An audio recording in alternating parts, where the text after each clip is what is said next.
What happened to Saskia? She's alive. Wounded from our scrap, but alive. She impaled herself on a tree, and then I had to use that dagger. But she'll make it. Mountain air is good for a dragon's hide. You're the most noble human I know, Gwynblade. I'm no human. I'm glad you reminded me. My hatred for the species abated for a moment. What about Letho? Strange thing. He sits in the Temerians' former camp. I believe he awaits you. How do you know? I saw him. He's got Triss. Let's go. Tell me what happened here on the way. While you were fighting Saskia, the city was staged to a bloody spectacle. The players? There were many. At first it was a hunt for the traitors, but it soon turned into a hunt for all mages. And there were a few skirmishes between Kedweni, Redanian and Temerian troops. Rape, pillage and murder. Not necessarily in that order. The pastimes of the Order's pious knights. And the regular troops soon followed suit. The kings, with their choice units, left the city just after the dragon attacked. And the Nilfgaardians? Remained neutral. That is to say, they shot anyone who dared approach their camp.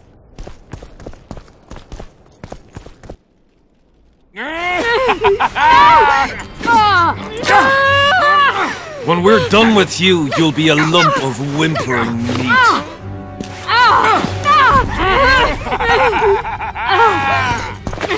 Elf! Kill the non-human!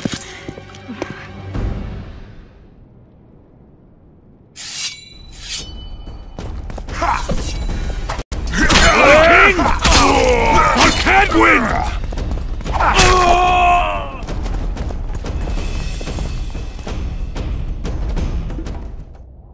Beasts! Bloody sons of bitches! Will you be all right? Yes, thank you. Leave me. What happened here? When the summit ended, we hid in one of the houses, but they found us. They cut off both my sister's hands so she wouldn't cast spells. But I managed to escape. They caught me here. Let's go, Gwynblade. This is madness. Lochmuin has changed. That's what it looks like now.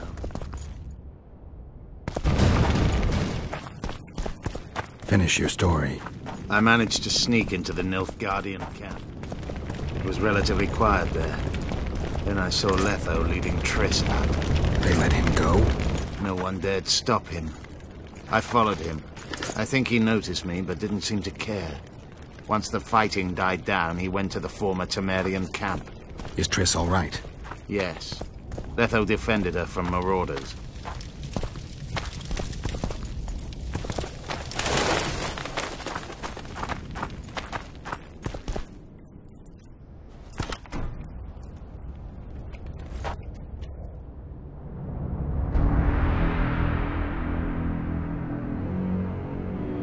Stop, Iorveth. I'm going alone. Why? This is between the two of us. Take care of Triss until I return. Your choice. Mine, indeed. There's one more thing you need to know. Nilfgaard's armies have crossed the Yaruga. War is inevitable. Va fail, Gwynblade. Don't get killed. Farewell, Iorveth. If I don't return within the hour, find Saskia and leave without me. Are you all right? Yes. He saved me from the Nilfgaardians, and defended me from the troops. It's time to end this. Iorveth's waiting. I'll catch up with you soon. Geralt, he knows a lot.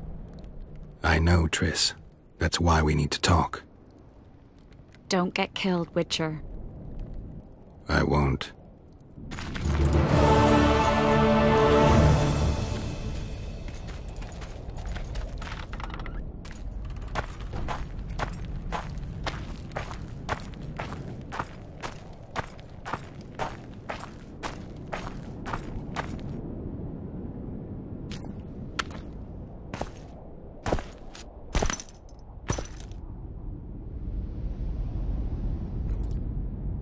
Took you a while? Is that bauble from Sheila's megascope? Mm-hmm. My final prank. I switched the diamonds.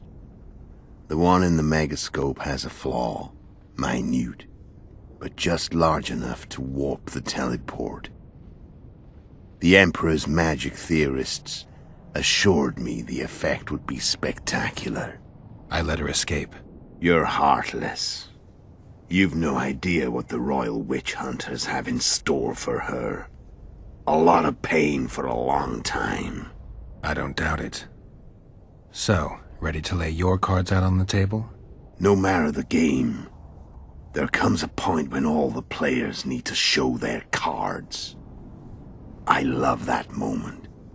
But first... vodka?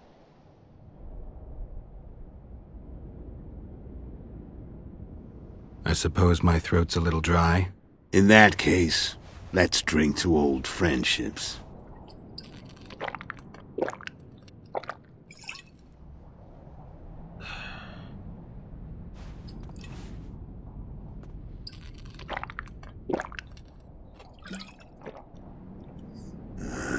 Recovered your memory yet? Not entirely. Remember how we first met? Yeah, I saved your life. Couldn't think of a nicer way to pay me back? Frankly, I couldn't. I mean, taking care of another man's woman, Yennefer. I can't fathom what you saw in her, but I suppose there's no accounting for taste. The winter solstice 1270. Midinvern, the night of magic. Letho wasn't lying, the hunt had stopped. At the Hanged Man's Tree, the spectral riders selected from among those they had taken. Yennefer was among them.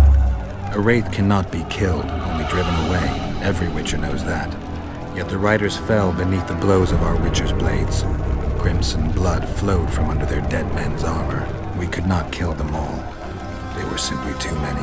A stalemate. He was different from all other elves. There was no shame in his gaze. He had never suffered persecution. He had endured no massacres. Humans had not taken his land. This elf was not of this world. He was an invader. We struck a deal. My soul for that of Yennefer. He agreed, without hesitation.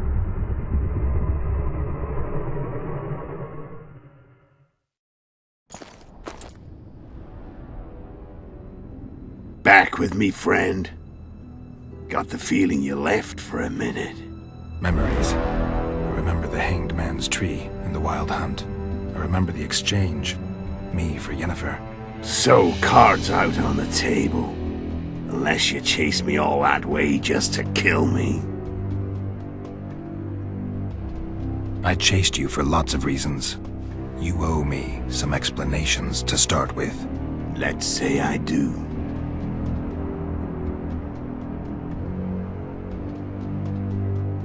Tell me about Yennefer. What happened after I departed? She was feverish for several days. Delirious. In agony. We thought that was it. She was on her way out. Somehow she recovered. But even then she was disoriented. Amnesia like you. What then?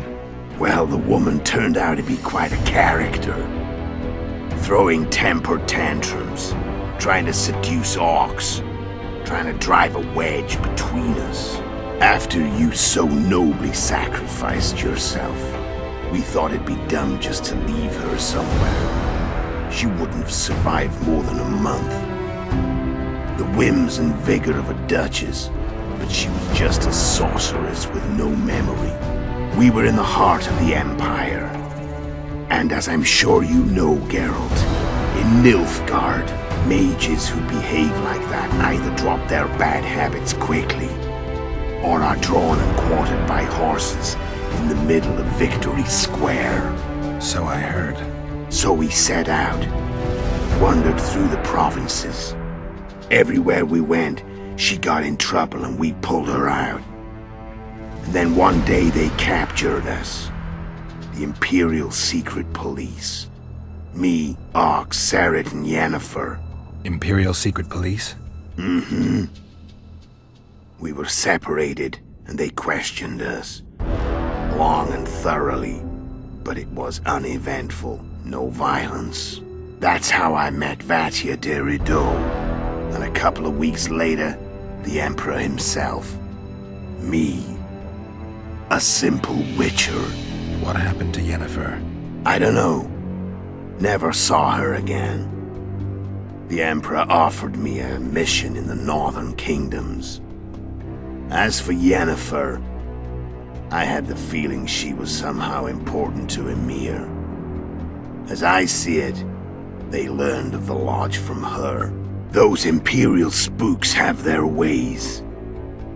All I heard is that Vatir had his men watch Yennefer closely throughout the time she was at the palace. Then we went off to slay the kings of the north. And that's where my knowledge ends. So she's in the Empire. She was when I left.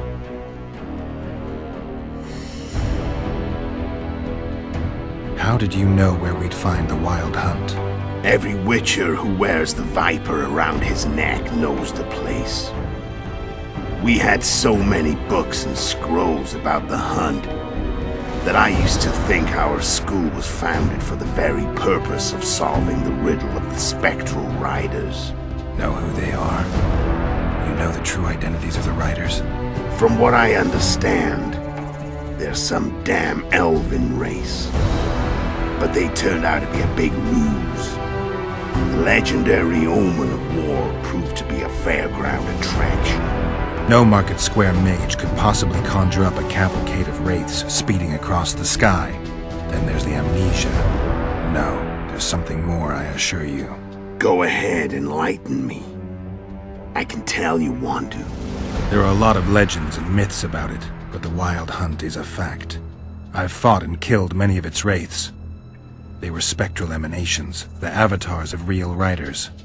The riders we ran into by the Hanged Man's tree. Are you telling me you were carried off by elves? Real material sons of bitches like the ordinary kind we deal with in this world? They may be ordinary in their world, but they're strangers in ours. The conjunction of spheres. Know the theory? Do you know how monsters appeared in our world? There's not a witcher who doesn't know that. So you know there are other spheres. The most powerful of our mages can open passages between these worlds, and they usually do that to summon the monsters we then have to hunt.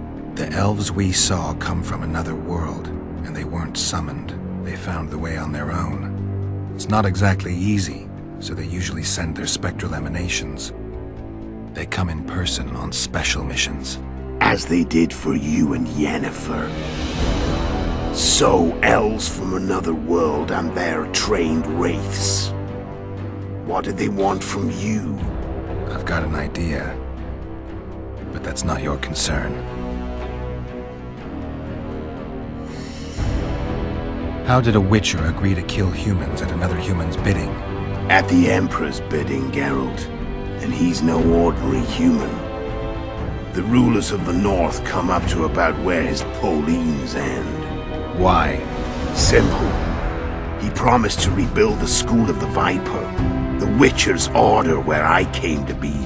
Witcher's schools in the south fell into ruin long ago, and Witchers themselves became internal exiles, banned from entering most cities.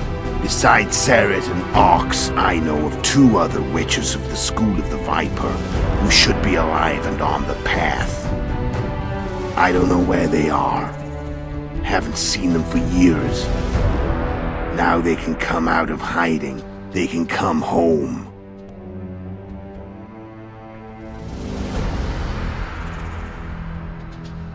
Why are you still here?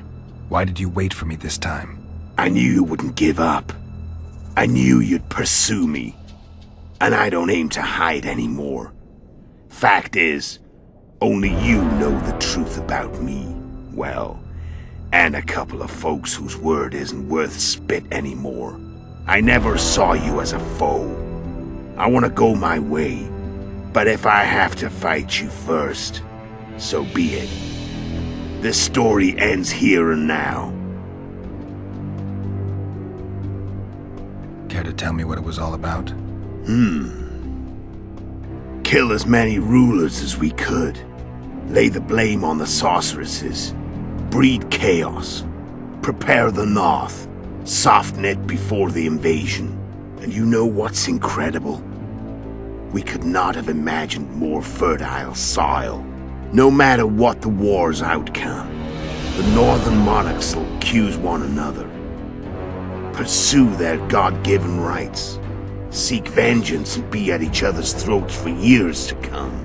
The north resembles a whorehouse on fire, as your friend Dandelion would say.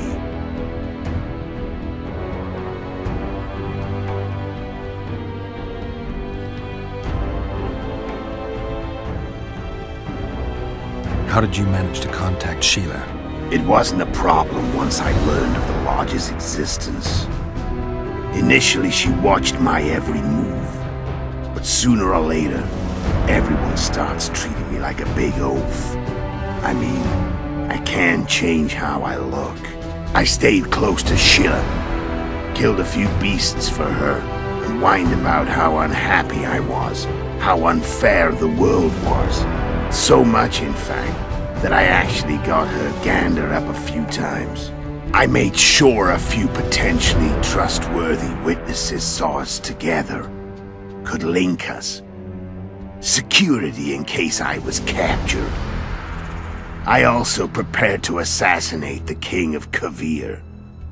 Esterad Tyson was to be the first victim of the mysterious assassins.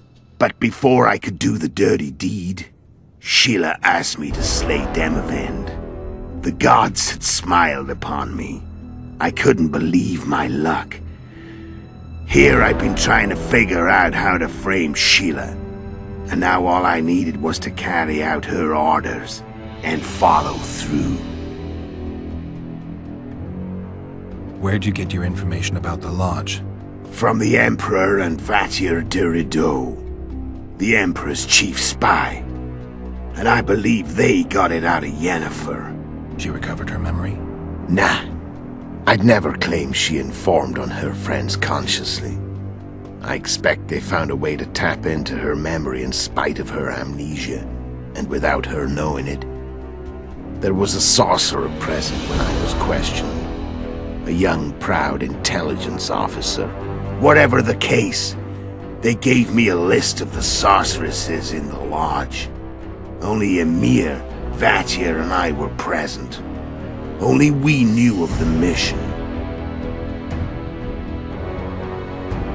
How do you manage to slay Demavend? Sheila's magic.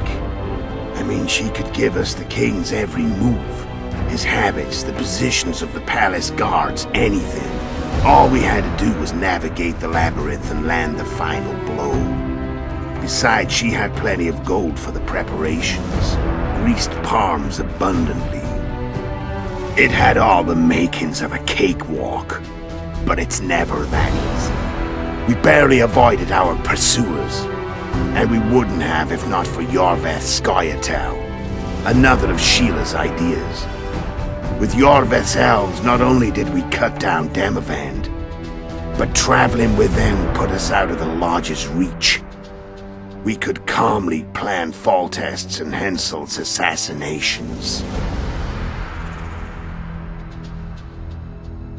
How did you know Foltest would come to the monastery's solar? Iorveth and I planned Foltest's murder. The King of Temeria would have to deal with the La Valette sooner or later, and he made no secret of it. I was sure he'd want to recover his bastard children in the process. And where do they take the children when a castle is under siege? I had to become a monk, but I couldn't just arrive at the monastery and claim I'd see the light. Not very believable. So one of Arion's patrols out in the forests happened on a Scoia'tael unit torturing a helpless monk. Arion's brave men drove off the elves and I found shelter in the monastery.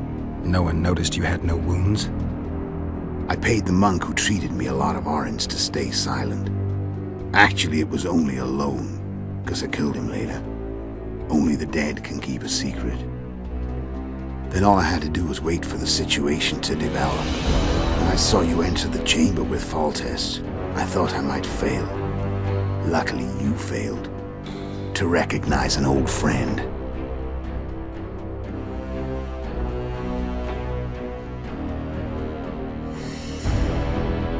When did you decide to get rid of Iorveth? As soon as I realized I couldn't manipulate him. A true fox, that one. He was so observant, so dangerous. I got the sense he might see through me at any moment. You made a mistake.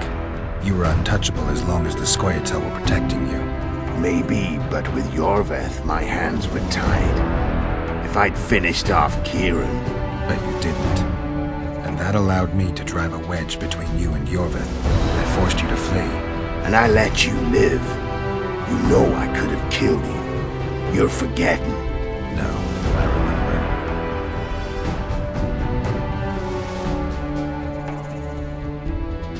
remember. So Sheila was looking for you when she came to Flotsam.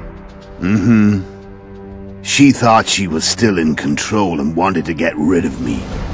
I'd bet my eyes that she thought I'd lost my mind, or that Iorveth was manipulating me.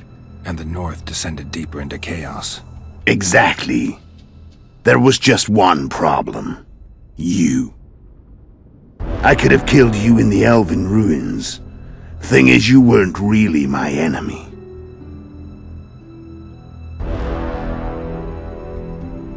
You screwed up with Henselt. Sabrina's curse tore that down. First off, we got holed up in that hideout in the ravines. Then Sheila showed up and started watching Henselt like he was her own ass. By that time, his death was no longer necessary.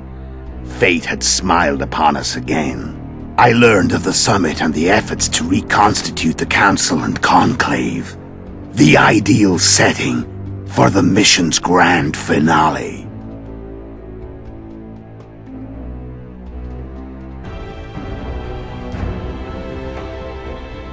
I'm done talking. Let's finish this. Want to fight? Any vodka left in that bottle? A swig apiece. Here.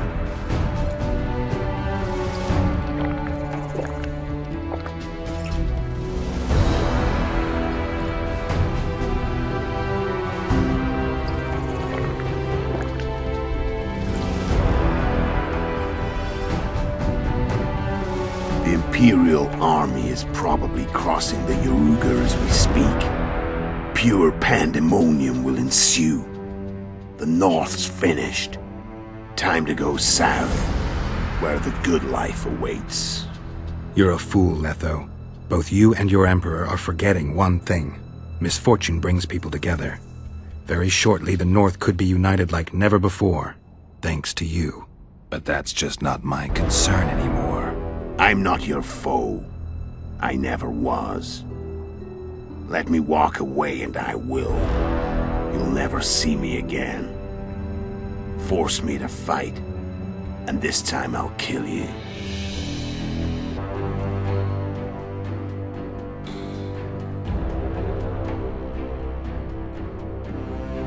I've learned all I wanted to know. I can feel the memories coming back. Your death won't change a thing. Go where you will. Just like that. No threats. No words of wisdom. You going or not? Farewell, Geralt.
The Witcher had traveled far and wide in search of the kingslayers. Along the way, he had met both the righteous and scoundrels, Bernard Laredo amongst the latter. Laredo sold Flotsam to Kedwen and scattered the local non-humans to the four winds.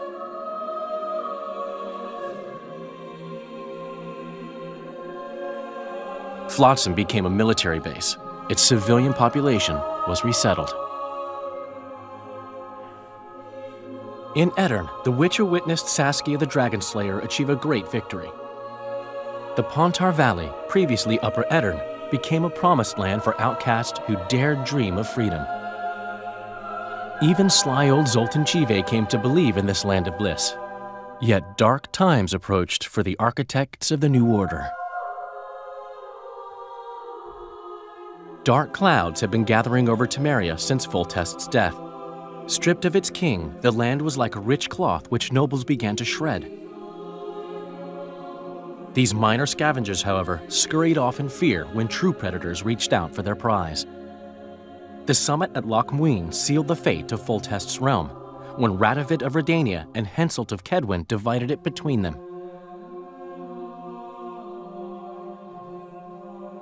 A tempest descended on the north, at least partly the work of manipulative mages. It seemed the turmoil in Temeria, Edirn, and Kedwen would benefit them most. Common folk turned against sorceresses and all magic freaks, witchers included. Castles that had hitherto welcomed mavens of the magic arts now shut their gates to any who sought shelter there. A witch hunt ensued.